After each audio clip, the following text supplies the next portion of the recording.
Greetings and welcome back, everyone, to Into the Nexus, the podcast all about Heroes of the Storm. I'm Garrett Weinzierl. I'm here, as always, with Kyle Fergusson. How you doing, Kyle? Doing well. I'm also here with the internet's own Jeff Canato, joining us for his monthly visit. How are you doing, Jeff? Good. Glad to be here, guys. Nice to see you. It's been a while. Yeah, it has. The show's going up a little bit earlier than usual. There's travel stuff happening here at the end of the week, and we wanted to make sure and get Jeff in here because it's a weird week if you follow Blizzard games. Yes, it is. And borderline tragic if you work at Blizzard. Or used to work at Blizzard. Exactly, yeah. So let's just get into it because it's a difficult subject to talk about. But over the weekend, word broke that Activision Blizzard was bracing for major layoffs across the entire company.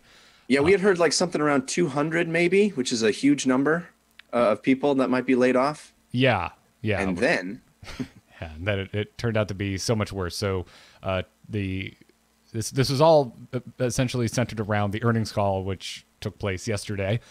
And that's exactly what came to pass, except significantly more people were let go. The estimates are around 800 employees. This is based off of the fact that the number that was given is that 8% of the Activision Blizzard employees would be let go. And with the public figures we have of how many people are working for Activision Blizzard, that is around 800 people. That's an insane percentage. That's 8% of your workforce gone. Crazy. When you're that large, yes, absolutely. I mean, at any size, losing 8% of your workforce, that's very significant. And in the crazier thing, it's not because they're not doing well. Yeah, that's it's man, Activision Blizzard just they seem to have no clue anymore how to message anything at all. Almost to the point where I look at quotes that came out of the earnings call yesterday and think, is your intention to incite the masses against you with maximum effort? Because you have the CEO of Activision Blizzard, Bobby Kotick, start the earnings call saying that they broke records, that 2018 was the best year for Activision Blizzard to date. And then go into, while our financial results for 2018 were the best in our history, we didn't realize our full potential. To help us reach our full potential, we have made a number of important leadership changes. These changes should enable us to achieve the many opportunities our industry affords us, especially with our powerful owned franchises, our strong commercial capabilities, our direct digital connections to hundreds of millions of players, and our extraordinarily talented employees, said the villain from a Blade Runner movie. It's that first sentence. While our financial results for 2018 were the best in our history, we didn't realize our full potential. There's nothing more late stage capitalism than that sentence, right? There's nothing more America than that sentence. America 2019. We made more money than we have ever made ever. We didn't make enough money. Yeah, and it's Activision. It seems like it's Activision's script at this point. Every earnings call for 2018, it seemed like it was just like, yeah, we made a bunch of money. Now we're going to insult every studio that works with us. Destiny 2 sold very well, and yet every time Destiny was brought up last year in an earnings call, it was not up to our expectations. And we're looking at the numbers going, you're printing money. Like, these profits are impressive, but it's not enough. And that's the story with Activision as of late, is that, yeah, we're making everything is profitable. It's good. Not enough. We have loftier goals. We've overpromised to our shareholders, so on and so forth. And they could have not said anything publicly. You let 800 people go. It's really difficult to reconcile with if you're at all invested in these talented individuals, and yet you add the quotes that come out of this call, and it's just salt in the wound. Yeah, it's hard. I mean, of course, it's within any company's right to hire and fire as they please. They're within the legal framework of that, but certainly their right to trim their workforce and try to maximize profits even more. It just feels really scummy. It feels it feels like the priority is in the wrong place. You're a business, you're supposed to make money, but it's going to be interesting to see. This is a huge reduction in their workforce. It's going to be interesting to see how things change, because it's inevitable that this company is going to change in a significant way, losing that many people who were coming to work every day. So, you see esports getting a major hit. You see community getting a major hit with these layoffs. We're going to feel that as players. We're going to feel all that stuff. There's just no way not to. And I don't understand the roadmap that says we made more money than we've ever made. We got to make more money than that. That's just not enough money to be making. It's America 2019, man. It just feels gross. It's savage is the best way to put it. You can understand in that little tycoon game you're playing, running your park. Yeah, the roller coaster's not doing well. And you know what? You got a new big roller coaster. So you clear up some land. Like, you see on paper, you can see how things like this get by. But when you add the human element, the toll, it is shocking. And it's tough to recover from. We as gamers have, had to make choices with our voices and our wallets recently. And now we're looking at a company that we've found infallible in the past and wondering if we can maintain this. And that's a tough conversation. Yeah, and you have somebody like Bobby Kotick sitting there going, we didn't make enough millions of dollars this year as a company, but I took 28 of those millions for myself. It's like, how many other people could that have been continuing to work for your company without you making 28 of those millions for yourself by one person? You didn't seem to feel the sting of needing to make more money for your company. It's just capitalism right now. It's just, this crazy disparity between the tippity top executives and the bottom line for the shareholders and the people coming to work every day. And, I have some skin in this game, right? I have actual friends that I've been interacting with via email since this happened today, that have gotten laid off. These are people who are like, I don't know what my next step is. These are friends of my family. These aren't just like professional acquaintances that I've made because I've interacted with Blizzard. These are friends of my family that work, in the biz dev side of Blizzard that, I don't actually deal with in a PR function or because I cover games, or just human beings that I know because I live in Southern California where Blizzard is located, and they no longer have jobs. For what? To make even more money than the record we've made. Again, it's within their purview to run their business how they see fit. It just it's also within my purview to think that it's the wrong kind of priority. Yeah, and that's a good thing to bring up as well. Is that I mean, not that I feel it needs to be quantified, but obviously we're a little closer to this. Obviously not as close as Blizzard employees, but we, like you said, you have skin in the game. We are close with people at Blizzard. I have friends that don't have jobs anymore. And in the case of this show, the community manager Lashes was monumental in how this particular podcast had access to the development team for Heroes of the Storm and Blizzard in general. And Lashes was let go yesterday, and so for me, I was already mad when I heard about how many people were getting let go, but at that point, I felt personally attacked because I have met few people in my time on this earth as kind and as professional and as good at their job as Lash is. Yeah. And it's one thing, it would be one thing if this company wasn't doing well, if they were, they got hit hard this year, they're, we're cobbling things together, we're scraping to get by. It's been a rough time. It's really unfortunate for us that we have to cut our staff. We don't want to, but just, man, it's just been a rough year. I, as CEO of the company, took a pay cut just to try to make things and that kind of messaging. You go, oh, okay, I get it. Times is hard. Times isn't hard. This is, as you put it very well, Kyle, savage. This is ruthless. This is bottom line. Human beings are less important than shareholder value.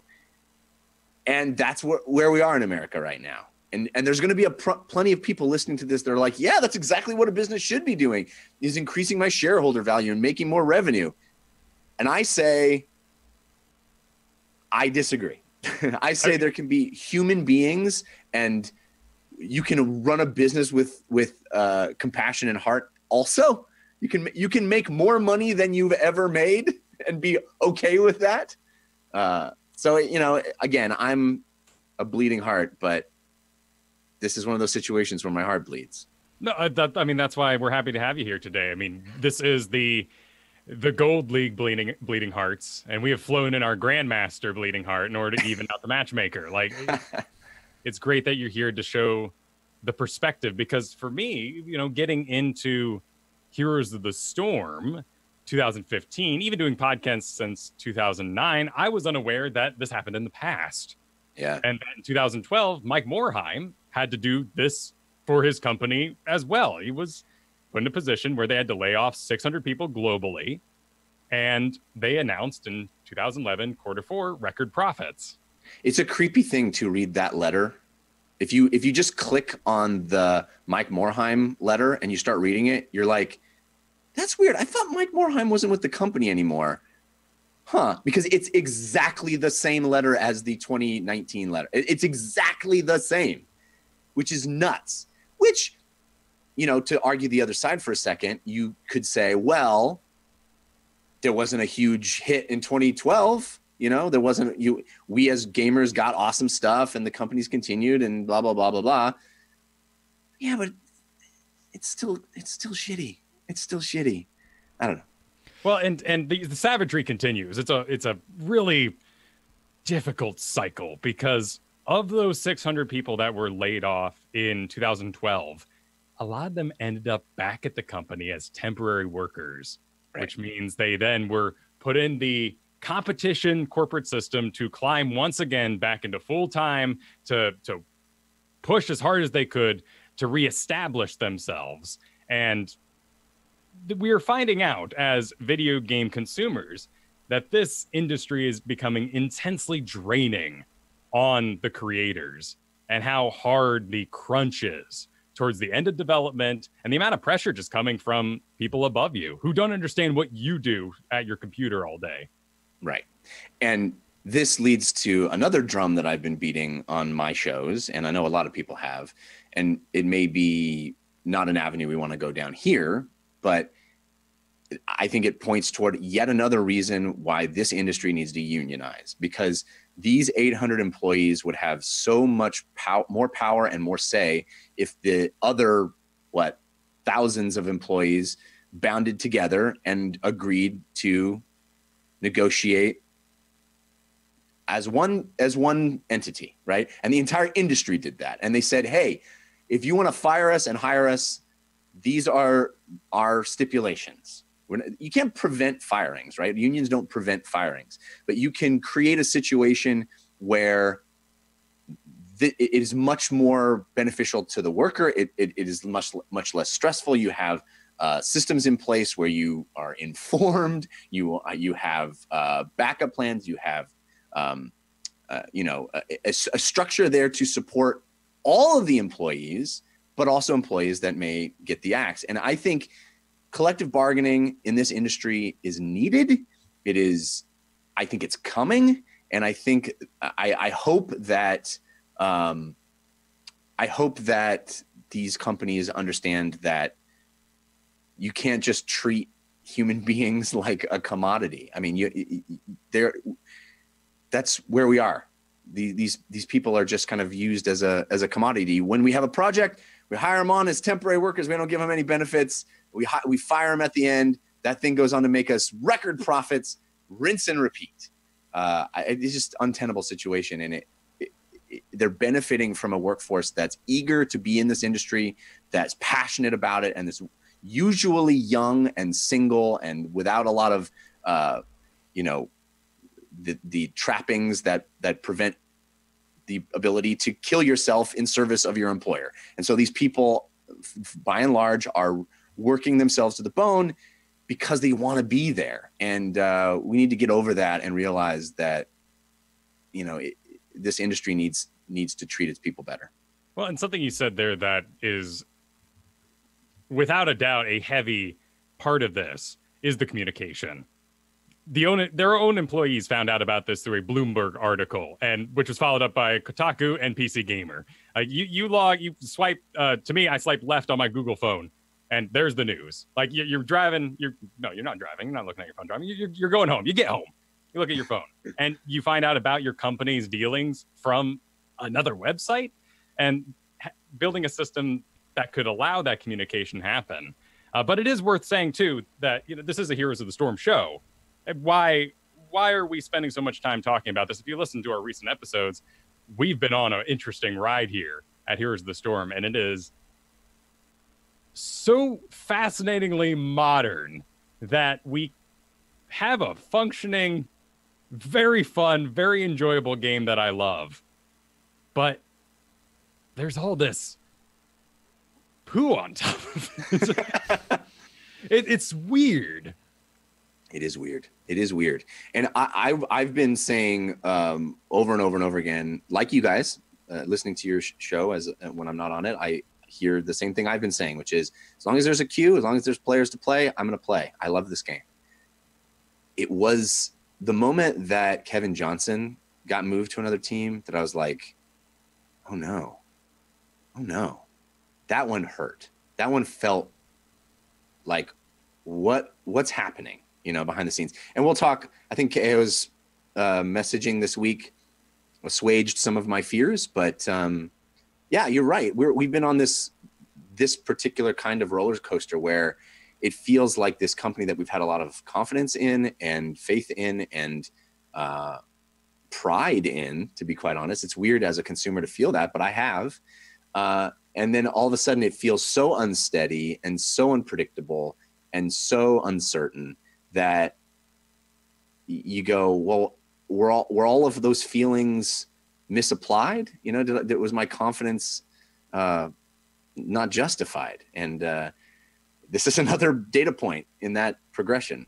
So yeah, you're right. Heroes of the Storm players have it worse, or not worse, but have it for longer in this spectrum, this progression. Right. We built up a sensitivity, which is why it's important to have this conversation. And I think it's fascinating how times are changing for gaming. Games as a service means that we don't control a lot of what we think we own right now. It's bizarre that in the past, you bought Brood War. Did you get sick of Brood War? Okay, you hit the arcade. People made that. People kept it alive. Esports, we can call it grassroots, but that's a term that, big companies got involved in. They want to broadcast it, sell to advertisers. Like, we just played it for the heck of it, and people continued to keep the game alive through their own efforts. You look at something like Dota, and you wonder, why can't we have that? Why can't we be making the skins? We don't want to wait on you. We love our game. We don't want to see a decrease in production value because we're still as passionate as we were. Yeah. But so much of that is now tied directly to the company. And I think it's really telling in that they're doing away with the community management and the esports event organizers. Look at something like what happened yesterday with Apex Legends Twitch rival stream. They hosted that in the Twitch studio, but every single camera was broadcast to them from a streamer. Every time they switched the camera to what's happening inside that game, it was somebody's stream. We're cutting out the middleman. And on the corporate side, they're seeing that and saying, well, maybe these data miners, Reddit self-regulating, we don't need the forums anymore. Everyone's doing this job for us. And yet we're still tied directly to the company as games as a service. And that's where that mad disconnect is happening. You can't say, oh, the people handle this when you're not handling the people. Well, I don't know. I think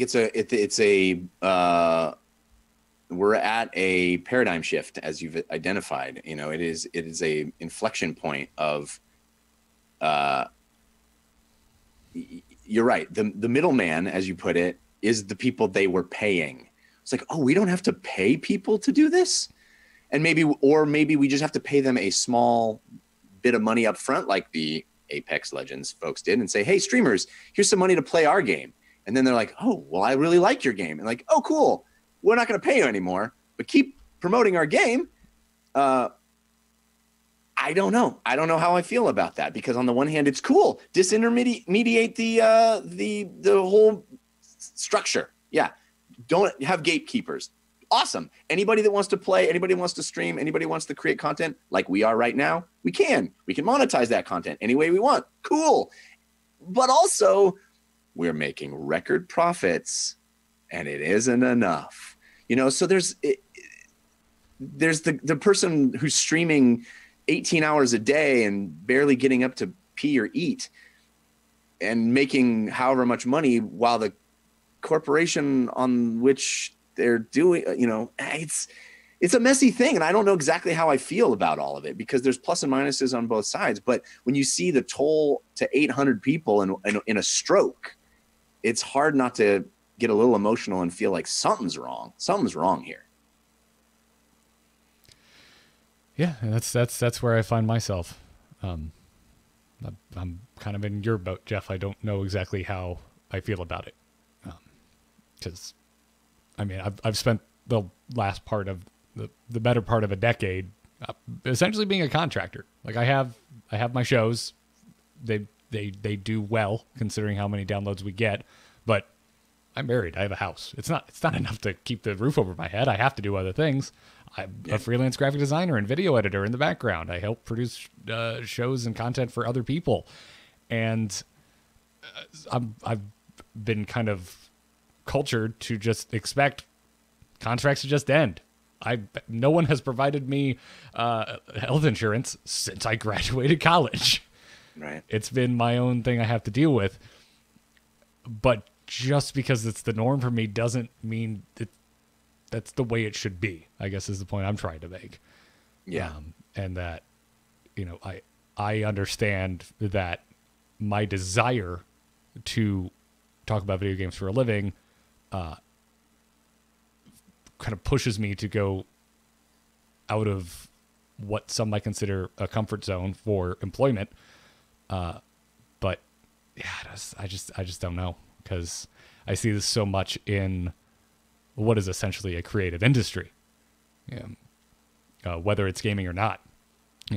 Because of my educational background, where I went to college, where I got my degree, going to an art school, I have so many friends and colleagues that work in the movie industry and work in animation and stuff like that. And it's similar. There's a bizarre mix of a lot of union jobs in that field, but also a lot of contract jobs where you don't know where your next paycheck's coming from. Yeah. What's the, do what you love and you'll never work another day in your life. And I always said, well, do what you love and you'll never sleep soundly another day in your life, because you're always worried it's going to go away and you're going to be destitute. That's the life that I've lived. Certainly is. I'm very fortunate to do what I love for a living, but I'm always cognizant of the fact that it could go away in a second, and I have no backup plan. So yeah, I think that experience gives me compassion for these people, these 800 people that, had a job yesterday and don't today. It's rough, man. It's rough. And, I think we've made the point, but I also think that it will have ramifications on how this company creates content. And I think maybe that's more pertinent to people tuning into the show. And we don't know how it's all going to play out, but it will have consequences. Yeah. Well, we're ridiculously lucky to have the developers we have now. We can say that going forward, that these positions that communicate with us, the devs have taken it upon themselves to become stars, to let us know and communicate with us directly through upcoming AMAs, right, that this game is alive and functional and what they plan to do with that.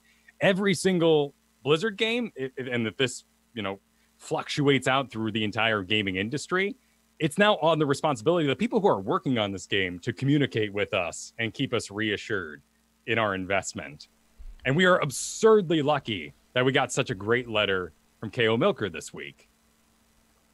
Do you still feel the same level of security and confidence in that you always did? Because I remember when I first started getting really heavily into Heroes of the Storm, I remember saying to myself, well, I haven't really invested in a game to the extent that I'm investing myself in this game, but I don't think I could pick a better game to invest in, because look how Blizzard never lets any of their games die. Look at what they did with StarCraft. I mean, look at what I always thought, this company, this is the most sure bet that I could make. And I don't know if I feel that way anymore. It doesn't seem like that's the case. And you're right. KO coming out and saying what he said is great, and we should talk about it. But there's a little voice in the back of my head that didn't used to be there that now is saying, how much do I trust this? Well, that's kind of where my brain goes as well, with the kind of the talk about, whether or not developers should also have to be their own messengers and community managers. Like with so many jobs lost within Blizzard that was based around messaging. What does it look like here in the beginning of 2019 where anger at Blizzard is at an all-time high? Like, how do you manage that? If I don't think you're wrong, Kyle, in your assessment that it could be very likely that those up higher in Activision Blizzard leadership look at the way the community kind of self-regulates and thinks, oh well, we don't need to pay people to regulate it. But look at BlizzCon 2018. Like, people were booing at Blizzard's own convention that they paid $200 to go to, and even a lot more if you didn't live in Southern California already. What happens at 2019 after this? And also, why is it so different? Because we've already mentioned that back in 2012, they fired 600 people. Right. That same self-regulating machine was the vehicle that the red shirt guy messaged in order to come up with his statement at the development team of Diablo. That was a community-fueled anger moment. Right. And so what I'm saying is I'm not sure it's the right decision. Like, if we're taking the human element out of it, which I don't want to, but if you just look at it like, oh, well, it's just a smart idea to just save some money and let the community self-regulate. What do you do now when, every person that, is within your ecosystem is going to be left going, why? Why did you have to do your employees like this? Who is left managing the communication? Is it Jalen Brack? Because he is not doing a good job, not since he stepped into that seat. And I don't know how he walks out onto the stage at BlizzCon 2019 and addresses the crowd. Like, there was a love for Morhaime that was pretty universal within the Blizzard fandom. I don't see that happening. Like, who's left? Who's going to communicate from Blizzard that we trust? There's a long time between now and then, right? Luck can change, but also all he has to say is Diablo 4, and everybody's like, "Oh, I love you again." It's Yeah, I guess that's what I'm getting at, because the other side of this is I've already seen so many black and white statements. It's just like, I'm done, it's over, I'm uninstalling, or so far as we've been attacked personally by people who are like, how could you even still support them and make this content? To which I ask, if you ever actually listened to our show, I don't think we've ever just rolled over, especially with Jalen Brack is concerned. But it's so black and white. It's like, so what are you looking to accomplish? Everyone at Blizzard to lose their job? Because that's what would happen if your black and white view of the world, if everyone was on the same page. Yeah, it's like, nobody knows where to place their anger, or what to do with it. And I think that's a problem culturally beyond video games that we have is everybody has a lot of rage and they don't know what to do with it. But it sure is easy to point it at people and deliver it to them now. Right. So yeah. My desire with these shows has always been to, one, educate the game, because it's fun being good. And you have a game and you look at it and you go, I want to be better at this. I want to be cool. You see Iron Man, Iron Man was arguing with it, but Captain America chopping wood. Gosh darn, I want to chop some wood like that. He looks good doing that. How do I look like that chopping wood? And he just rips it in half and you're like, ooh, even though it's fantasy, you want to be that good at something. And to take away that confusion and rage that comes from confusion when it comes to communication, what's happening in your game, what happens with balance, how you can adapt to it. And that still is my primary goal here with these shows. But we did receive, and it is just misfired anger, and people got to find ways to break up. And if you're the type of person that got to send angry texts after the fact, man, that's rough. But move-ons happen. It's going to be okay. Yeah, and I'm just trying to put that out into the universe, is that there's still a lot of people there. There's still a lot of the same people there that have crafted experiences that you fell in love with. And also, this happened back in 2012. Why is this different than then for you and your moral compass?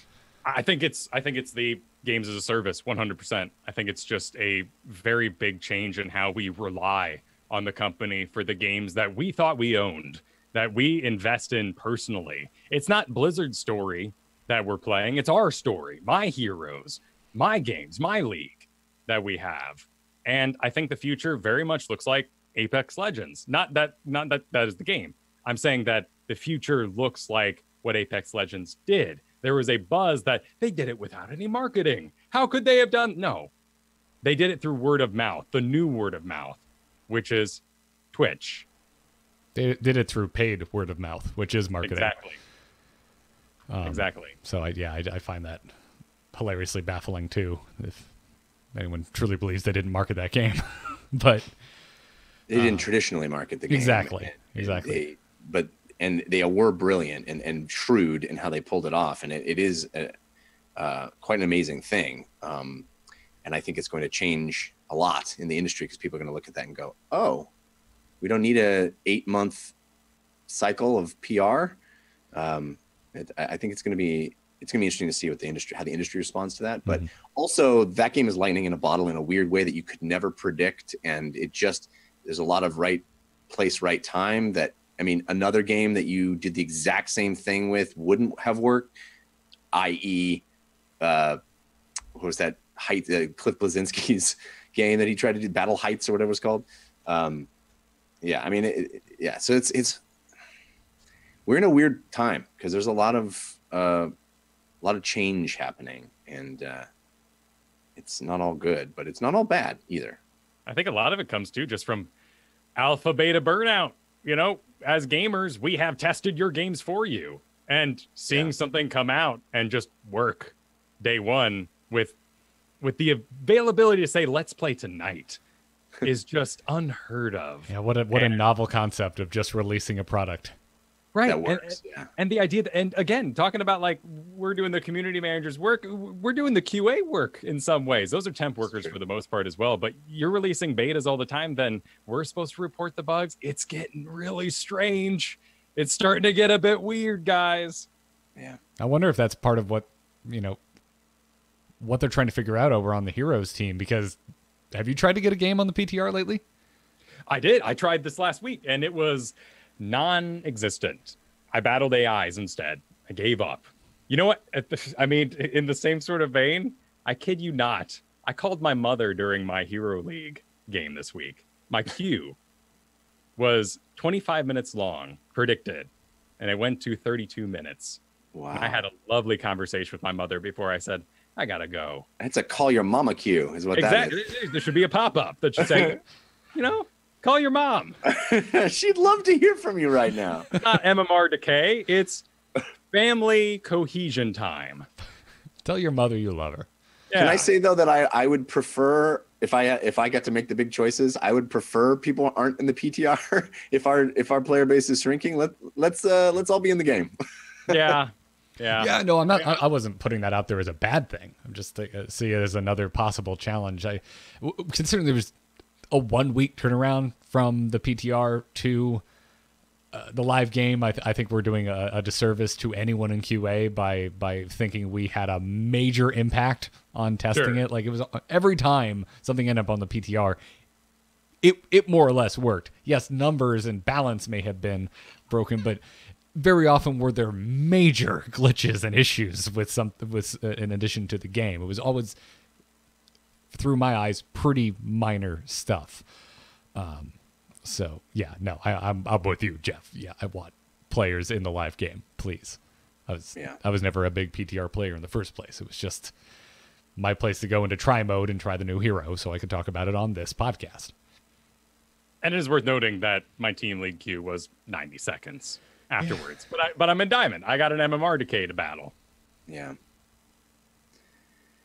Yeah, and I guess they're going to address that still. Yeah. I'm not certain it's going to be in the way that they've told us they're going to address it. It seems like that's changing a bit, but maybe not. Yeah. So I guess let's go ahead and just move into talking about the game that this show is about. And since our last episode, we got a rather lengthy letter from KO Milker, which seemed aptly timed, more or less, because Kyle, I know you and I both talking on and off the show, we're just like, man, they need to talk more. So it's a really long letter. You can go read it for yourself. But some of the highlights, he did say that we've been working very hard behind the scenes to regroup as a team and align our goals for 2019 and beyond. So that's good to hear. It was weird how he mentioned, I mean, speaking of they need to talk more, there's a weird line in it where he's like, it's been hard staying silent, which is like, did someone tell them to stay silent? It seems like it seems to be saying we wanted to be communicating, but we couldn't. I don't know if that's self-imposed or not self-imposed. No, I took it as not wanting to speak until you have your ducks in a row, but based on Jack Squat, I think your read is just as possible as mine. Yeah, it sounds kind of secret agenty, right? Like, well, I just finished Resident Evil 7, so it's on my brain. But, Con, hey, we're doing babysitting. And then you get the call that's like, just kidding. Oh, my God. Don't come here, Ethan. Clearly, he wanted to say more. And he was sitting in a chair and somebody, I agree, was saying, not now, not now. He's like, please, I'm ghosting him. Yeah. Yeah, I mean, it's gotta be hard with the downsizing on that team. I'm happy to hear that so many of the folks that are moving off the Heroes team are staying at Blizzard, which seems to be the narrative from the layoffs yesterday, is that developers are sticking around. In fact, they're planning to hire more, but that's of no comfort to anyone else that wasn't a developer that was affected by the layoffs. But getting back to KO Milker's letter, he also said that while we have more balance changes coming at regular intervals, our next new hero is also right around the corner. There are some theories floating around as to who's next, but we have a few more releases before they'll be ready to see the light of day. A little bit of end-to-end tease there. Yeah, that's why I'm with Jeff here that, KO's sneaky. I think if we take all the first letters of the sentences, we'll get a message. Send help. We're stuck in this room. The most recent video that went up, the resistance skin sort of hype video, at the end it goes beep, beep, beep, beep, beep. It's just nice theming. That's Morse code for stay a while and listen. That's awesome. Yeah. That's awesome. Great little I wonder trailer. if that was rearranged. Like that was supposed to come out before Deckard somehow, and that was going to be a clue to Deckard. I don't know. That's interesting. Oh, I guess Deckard's in it. Never mind. That doesn't make any sense. That's stupid. Yeah, he's. I'm sure it was someone just going, "Oh, we should have Morse code. Oh, we should do Morse code for sale and listen." Yeah. Right. Yeah. Yeah. That's cool though. I didn't know that. That's awesome. Yeah. KO also brought up events. Said, speaking of our next few releases, you probably noticed that our Lunar New Year seasonal event hasn't hit yet, but fear not. That's just because we've reimagined it as our spring event. Last year, we had a ton of fun with our unique seasonal events like Nexomania in summer, the Fall of King's Crest, and Fall and Toys in winter. And we'd like to continue exploring fun new universes and themes to coincide with each season moving forward. Stay tuned for all the details on our spring event next month, and know that we'll not only be bringing back our previous limited time Lunar New Year content, but we'll also unveil an exciting all-new skin theme to round out this year's event. And this is where, to kind of your previous comments, Jeff, of like, how much do you really buy this? I would say I buy this. Mike, I'm curious what this looks like this time next year. Right. And it also seems to indicate we ain't getting more than 4 events a year. We were going to do a lunar event and then a spring event. And now we're doing a spring event, a summer event, a fall event, and a winter event, if we're lucky. It seems like this is all shuffling around and spreading content out in a longer time frame than it maybe would have if they had the full team still. Which is expected, right? I Right. don't think anyone was expecting, oh, you're cutting the team in half. They're clearly going to be able to keep up. Right. What interests me here is that without specifying, KO kind of gives the implication here that we're going to have seasonal events ongoing, and that's why I say I'm curious. What does this look like next year? Does the spring event come back around? Is it changed up enough? Is it just a 1-to-1 rehash with nothing new, or does the steam completely run out at some point and they even abandon this come 2020? Right. It does seem to indicate 2019 is going to happen. This is all sort of going to happen in the 20. But yes, you're right. Big question mark 2020. Yeah. Yeah. And then Kyle, you already mentioned the AMAs. KO said that the teams made some decisions as a continuation of the plans they shared at BlizzCon, and we have scheduled for a series of improvements we'll be making across the next few patches and ranked seasons. Much like we did in our AMAs last year, we'd like to have the developers responsible for those changes discuss these plans with you at our next Reddit NMA, tentatively planned for later this month. As part of that AMA, we'll also dive into some thoughts surrounding our continued evolution of Quick Match and our upcoming completion of the hero role overhaul. So please join us for that discussion. We'll share the upcoming Reddit AMA schedule soon. So there's an AMA schedule. There's going to be multiple AMAs. No mention in here of the Hero League Team League merger, which is what I'm most curious about. Well, I think he says we're thinking of dealing with so he makes a reference to it somewhere, right? Yeah, ranked seasons and improvements mentioned at BlizzCon. So Yeah. a little sly compared to just straight up saying Quick Match and the upcoming hero roles overhaul, which we know is in the works. Actually, this last patch, Data Mind, has the additional roles in it, and people have been labeled, their various things. Ragnaros has been tagged as a bruiser. Zarya has been tagged as a support, different than healer, which is their identification. Chen is a bruiser. Zul is melee assassin. All that stuff is now in the data. So we can trust them that role change is coming with that next season role. Yeah. I just call it out because he calls out Quick Match and Hero League or Hero Roles by name, and then gets pretty vague about everything else. Sure, we're an odd breed ranked people, I think, and we're becoming even rarer at this point. Quick Match is the place where this game happens for the majority, and people are mad. They want their good matches back. I like the draft. That's why I play this game. Agreed. Same thing. Agreed.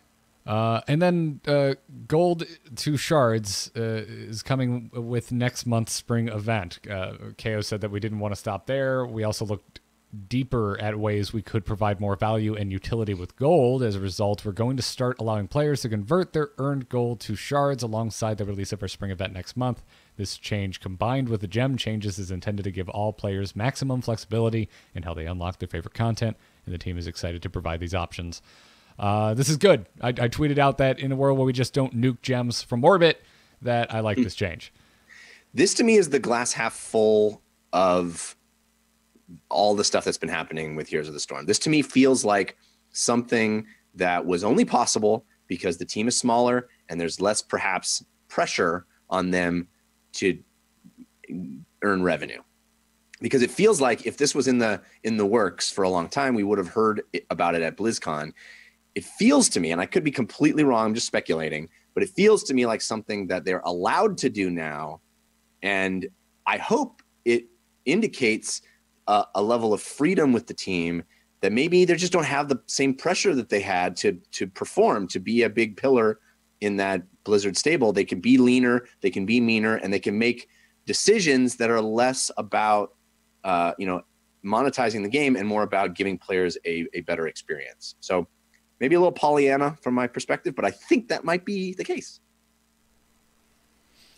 Yeah, I'm with you. I've been ready to do it the same way. That it seems like they have a little more flex, which seems to be a good thing. But again, I'm just impatient. I want a time machine. I just want to zap ahead and see what it looks like at the end of this year. Well, they're making good on the words that they can control directly.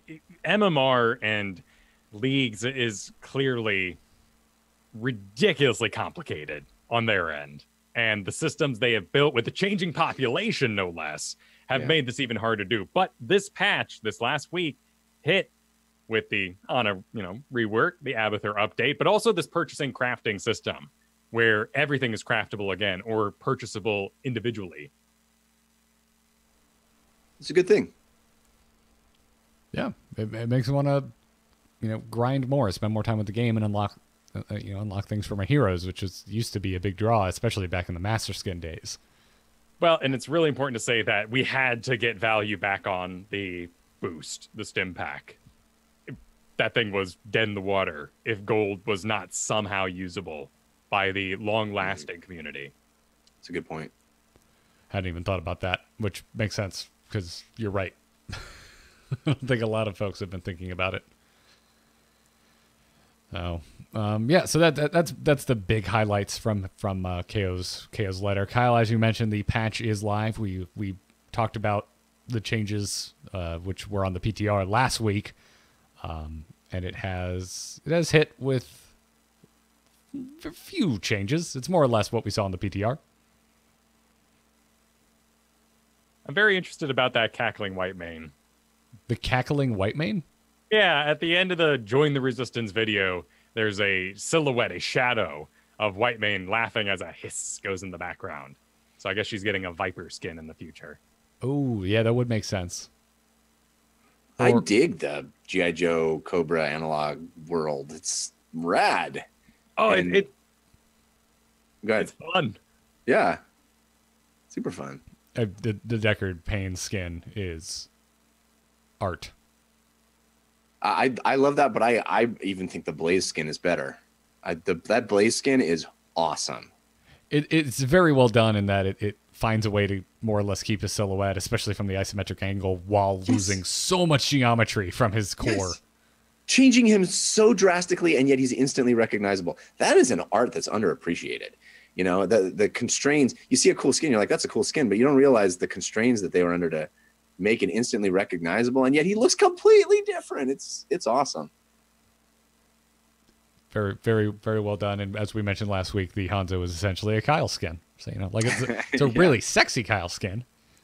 But I've got a complaint. I get that he's shooting Vipers because Genji's brother and Genji's on Viper, and so he shoots good Vipers. But Eagles, come on, those could have been Eagles. Could have been Eagles. He does have the American skin, which should be shooting bald eagles.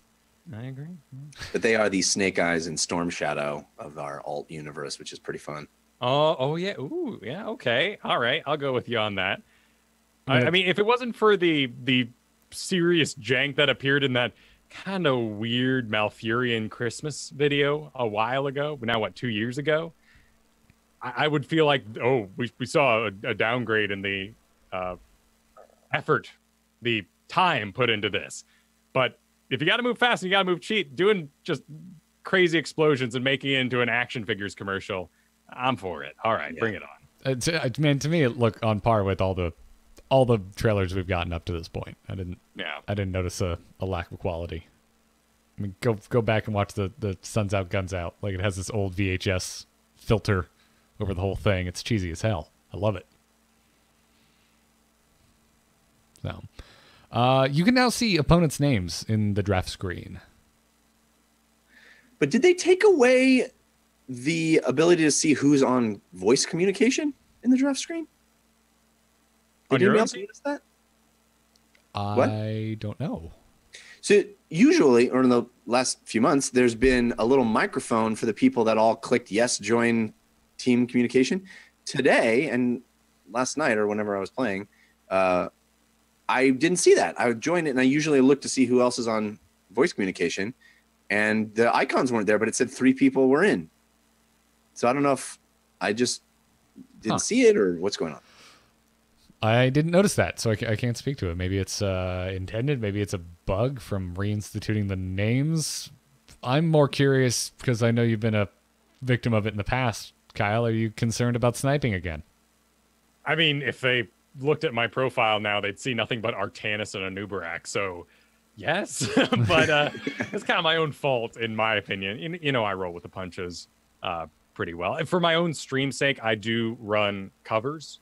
I have actual images over people's names and what they're picking and what they're queuing up as, because I don't care if you snipe me. It's my fault for streaming. Come at me. It's my fault for broadcasting my games. First time I saw that, though, Kyle, it messed me up. I was like, who's that? Who's that? Did I miss a character being brought into the game? What? Ashara is in the game? And then I was like, oh, no, all of them are fantasies. And I took a second of like, did I miss a huge something? I mean, I tried like the name under Ashara is Tide You Over and stuff like that. Yeah, I try, and there's Anduin and there's Dark Wonder. You know, our big requests here in the Fergusson household. But I do that one day. It happened in the past, but over and over again, there was this one guy. And he was a Chen main, and his only other ult was Alarak, and he lost both, and he couldn't play anything, and that was my fault. Yeah, his fault for only playing Chen and Alarak. Like, what?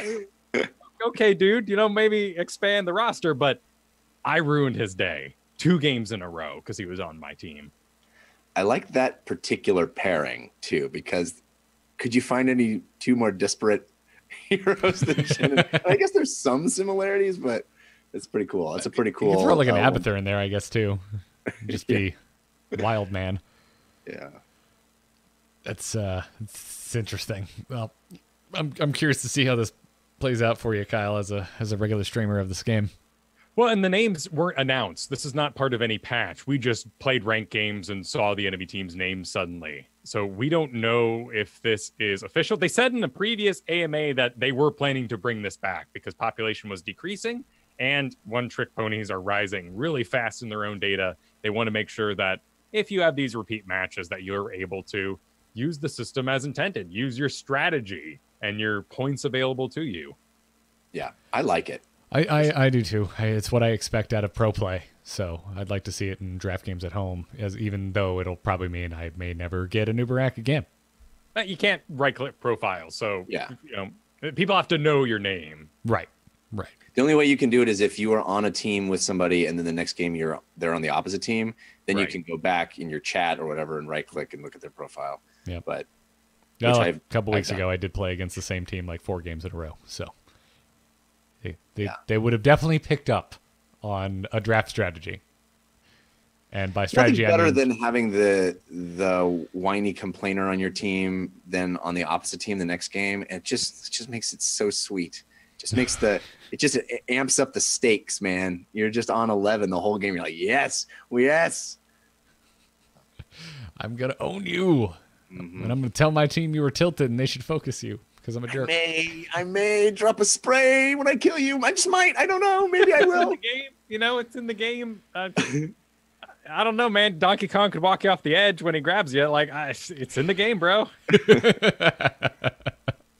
I had that literally last night. I was so satisfying. Oh, so satisfying. Especially because the guy played Abathur in the next game, and I went and found his Abathur and killed it and then sprayed. And it was just so satisfying because, Abathurs oftentimes end the game with 0 deaths. And it was just so nice. It was so nice. Speaking of Abathurs, we spent a good amount of time last episode detailing new ways you're going to have to think about healing your monstrosity because Carapace doesn't heal it. Well, apparently that's been changed back. Carapace heals monstrosity now. So still hero only, but monstrosity itself as a heroic choice has the text on it that allows Carapace to heal it. So you're still not healing those lane minions, those mercenaries. It's still heroes only. And oh man, if you're an Abathur main out there, take some time with this because that healing is very different. They made a great change where it now, upon activation, heals immediately, does its very first tick.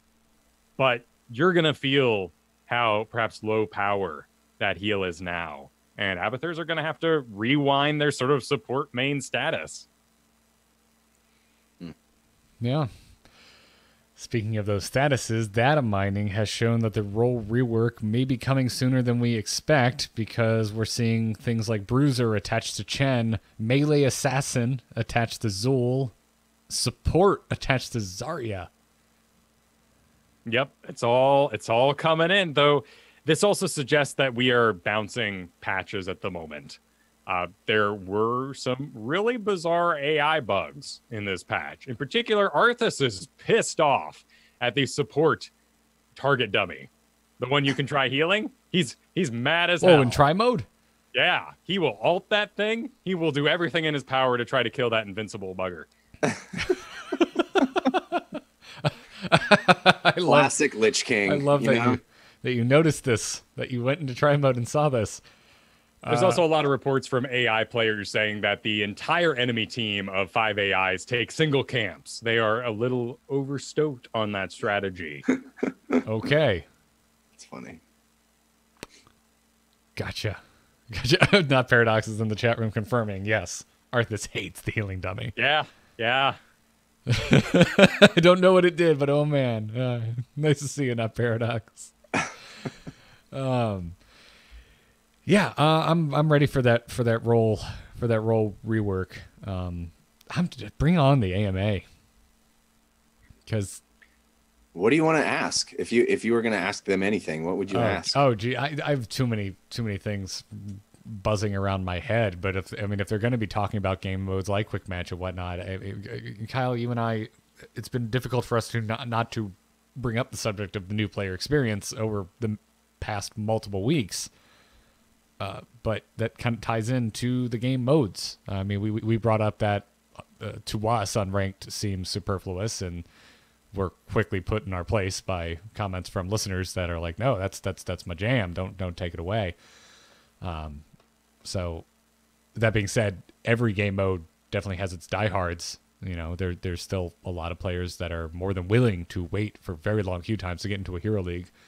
But something has to give. It's at a certain point. Like you can rework the roles all you want, but if you're getting into this game as a brand new player, I think having so many modes to choose from, it's not doing this game any favors. And can they unlock over time as you progress? How can we make this available? And that's where this game is going to find its population again, is new players. There's a lot of people out there who, of course, can't handle an hour-long game anymore. And we're seeing that reflected across multiple games. I mean, the new Battle Royale, half an hour in and out, you know? And heck, if you got 5 minutes, you just have at the hot zone if you really want to. If people are short on time, and these queues are not informing them of the type of game that we're supposedly about, getting in, having fun, and getting you out in half an hour. Yeah. So that's, I don't know, this is where my brain's at, and so I'm curious when these AMAs are said and done, what kind of answers come out about game modes, and if the new player experience gets broached, and if they're thinking about that. because it wasn't mentioned in KO's letter. And I still want to get my friends into this game, and it's a bit of a challenge. I think if I were to do like day one design, like you're invited in one day, you don't get time to think about it, sit down, change something. Maybe you start in Brawl, right? Let's standardize Brawl. Let's just call it what people want, which is the all random mid. And we'll maybe get away from the crazy objective ones, perhaps. But let's have them start in Brawl, get a fast game, let it play out. And then we'll unlock those modes as we go. I am hugely against the loud opening screens that have come across so many MOBAs. I straight up closed Smite without playing a game the first time I installed it because there was so many things flashing at me. And Garrett, you're aware of this as a auto chess fan and now using the Dota client as an auto chess launcher. I prefer the term addict, but yes, go ahead. Okay, yeah, sure. I mean, this is that thing's loud and a bit intimidating. The Dota menu system horrifies me. It is a cold and terrifying place, full of rectangles. So many rectangles, and they're changing, and they're moving all the time. Yeah, it's terrible. It's like the second Blade Runner reference of the episode. Like I just feel like I'm looking at a city from Blade Runner. My eyes don't know where to go. Everything is stacked on top of itself. I just want to play auto chess. And if I wanted to play Dota, I don't even know where to go to play Dota right now, Kyle, in Dota. And then it flashes you in the eyes, identifying that you're playing, and 5 friend requests jump up, and you're just Minority Report, man. Point is, Heroes isn't that bad, but it is still busy.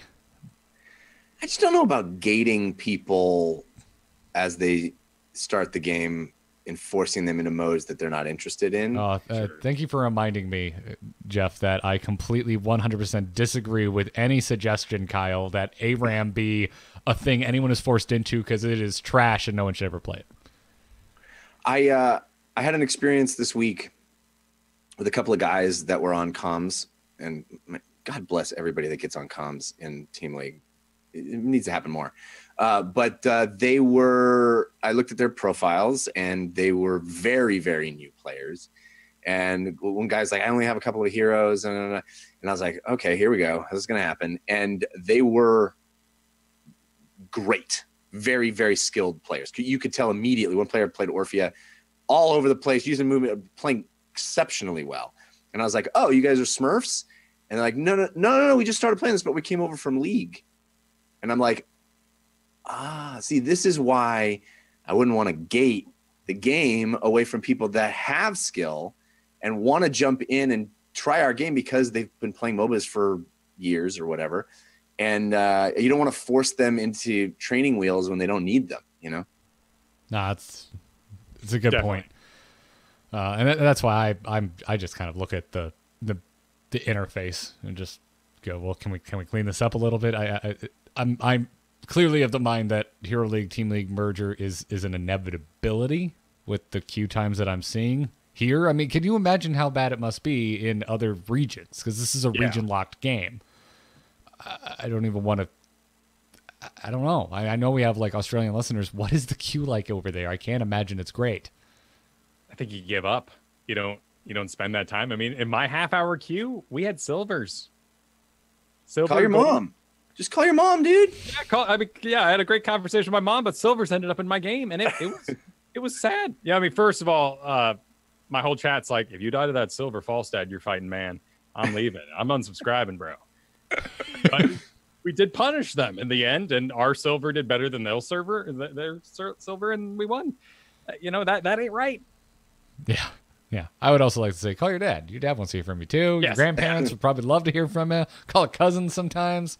Aunts and uncles, they're always getting the short end. Listen, we'll do it by league. I don't know about y'all's dad, but my dad's a team league call. Yeah, for sure. He's why are you calling me in the middle of the day? I'm playing a video game and All right, I'm gonna let Is you the go. speed of the queue match up with the length of the call? Is that what you're getting at? Yeah. My dad says, tell me something I don't know. Well, yeah, I'm proud of you, boy, and have a good one. More of a quick match call, really. Yeah. Yeah, no, my mom's definitely a Hero League call. 100%. 100%. A lot of things that got to be caught up on and explained, and stories that need to be heard. Thank you for that, Kyle. It's pretty great. We're going to call it Mom Call League. That's what I'm going to refer to as Hero League from now on. But Call your mama. It's a call your mama queue. yeah. But I mean, in all seriousness, like Jeff, how has the game been treating you? If we were to ignore everything that's going on outside of it, that us as aware of the business people are, what's the game like? That's the great question, right? Because I kind of wish I had a little ignorance is bliss action happening, because I've been having a great time. And like I said, I got shook when I heard about Kevin Johnson leaving, and I was like, what does that mean? It really felt like, oh my God, I've been investing all of this time and energy and love into this thing, and it's just dying and it's going away, and all of these skins and sprays and things that I actually like and care about. It was all wasted effort. But playing, I'm having a blast. I've been climbing steadily. I am the silver league still, but I'm at the top of silver league now. I started at the bottom in team league, and I've been steadily climbing. I have a positive win rate, which is it feels good and it's fun. I've been having good games. I definitely have seen some very unskilled play, but I'm in silver, so I guess that's to be expected. I just feels like, I don't know if that is my what's the term I'm looking for? I'm looking for it, so I see it, self-fulfilling prophecy, or if it's real, if it's really a result of the game, losing a lot of skilled players. But it doesn't matter, because I'm having a good time. I've gotten completely addicted to drafting out of order. Like, I don't know how I spent years drafting in a specific order. Like, this is way better. It's way better. Even if as solo queuing as I do, it's just way better to be able to draft out of order and say, hey, dude, grab that. I see you got a Shonen Asmo, Dan, grab it now, whatever. And I'm getting into games fairly quickly and having a great time. So you got to sort of let things go, but there's still that voice in the back of my head going, is this waning days? Am I riding that long tail and it's all going to run out? I don't know. I'm enjoying it for now. So that's what matters. And that's why I'm so interested to see what their long-term plans are for stability, essentially. I mean, really just the health of the queue is what I'm most concerned about right now. And I would caution your optimism? That's coming from me, geez. But anything involving queue or matchmaking, we can't trust at this point, because clearly it's difficult and it takes a lot of back work. Stuff like these gems, purchases, balance. We can trust that stuff over the years, but need to be hard on them about anything they say about these queues and matchmaking. Yeah. Yeah, well, there's ANA is on the horizon. We'll have more to talk about soon.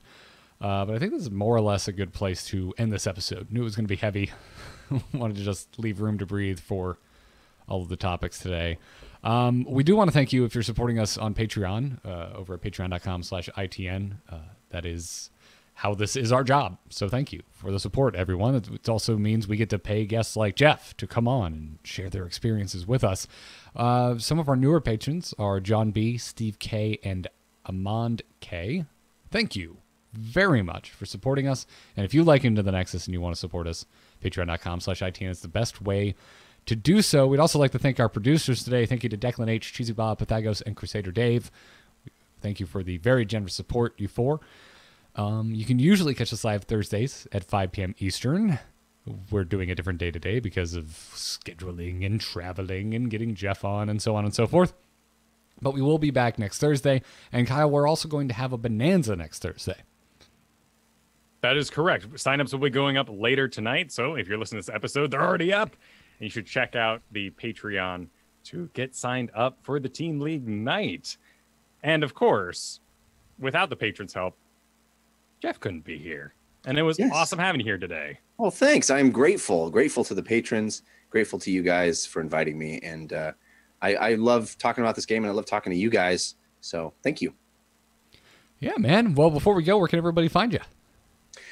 You can always find me on Twitter. I'm at Jeff Kanata, which is spelled with 2 N's and 1 T. And if you want to hear me talk more about video games, I have another podcast all about video games called DLC, which you can find anywhere you get podcasts or by visiting 5by5.tv/DLC. Rad. Kyle, what about you? You can find me over at Kyle Fergusson, 2 S's in Fergusson on Twitter. But I would like to take this opportunity to announce that Garrett and I have become oddly passionate about something that I often am confused about. Offhandedly mentioned that we were playing last week. And over the course of the weekend, my friends became so invested that the Get Good bug bit me. And I am now enjoying myself some Apex Legends. And while we were sitting down to make a little coverage for one of our other shows, do like a 10-minute topic, we ended up finding a lot to talk about the brand new game Apex Legends. So I'd like to announce our new podcast together with Garrett, Enter the Apex. Yes. No, this is how it starts, you guys. You're leaving me. This isn't how it starts. This is not how it starts. Stop it. We've already had to quell so many. It's like the reaction to us announcing this have been 50-50. 50%. Yay, I'm so stoked. Thank you. I like this game. I like your show. I'm glad you're doing a show about a game I like. And what's happening to Into the Nexus? Nothing. Into the Nexus is going nowhere. You guys are J. Allen bracking me right now. No, man. Oh, I am offended. That is the only more insulting. Of Into the Nexus may have to change because we're playing Apex. No, nothing is changing. Nothing is changing at all. I'm glad. I'm happy for you guys. I'm glad you found love in that game because I cannot find love in that game. I appreciate everybody loving it. I love Respawn as a studio. I'm a fan of the Titanfall universe. I just can't enjoy that game. So I'm glad you guys are. Keo in the chat room says "Into They Left Us." Should be the name. No. ITN still going strong. The support for this podcast has gone nowhere as well. So thank you everybody for continuing to support us. And the downloads are the same. They haven't fallen off at all with all of the, let's be honest, Scary Heroes news that came out at the end of 2018. And the support for the Patreon is still strong. So thank you everybody for continuing to support the show. So as long as you're here listening, as long as you're here. What? For what it's worth saying, there is, once you discover the MOBA heroes-like quality in there of speccing a weapon, much like you spec your Illidan, it clicks. And it's worth thinking of it in that MOBA way, and that's why I've been enjoying it. And it's also worth saying, I did a StarCraft show. You know what I did on the weekends? I played Dota. All right? So, first of all, there's always going to be this mistress called MOBAs for me. And I no matter who I'm courting at the time, they're going to have to deal with, in this case, Heroes of the Storm. And I will also make the proclamation that I'm a breakup stand-up kind of guy. I don't cheat on you, heroes. If it's over, I'm going to let you know. And it is currently not over, and I'm loving our relationship. So let us continue to enhance our lives together. So go check out Enter the Apex. For some reason, it has still not been approved for the iTunes store. I have never had iTunes take longer than 3 hours to approve a feed. I do not know what's going on. Apple is extremely hard to get a hold of, but it's everywhere else. It's on Google Play. It's on Spotify. You can go to amove.tv right now, get the RSS feed for yourself, and just plug it into your podcatcher of choice. But hopefully very soon it'll be on iTunes, and usually once it pops up on iTunes, it pops up on all of the other extraneous catchers. Except Stitcher, they can suck my toe. Stitcher's the worst. Don't use them. That's going to do it, more or less. Yeah, you can find me on Twitter at Garrett Art. I would really like it if you just went and checked out Enter the Apex, and hopefully soon it'll be on iTunes for you to do that. But in the meantime, check it out on Spotify, check it out on Google Play. That's going to wrap it up for this episode. Thank you all for tuning in. We'll be back next week with episode 257. But until then, good luck and have fun. Take care. Stay positive, don't die.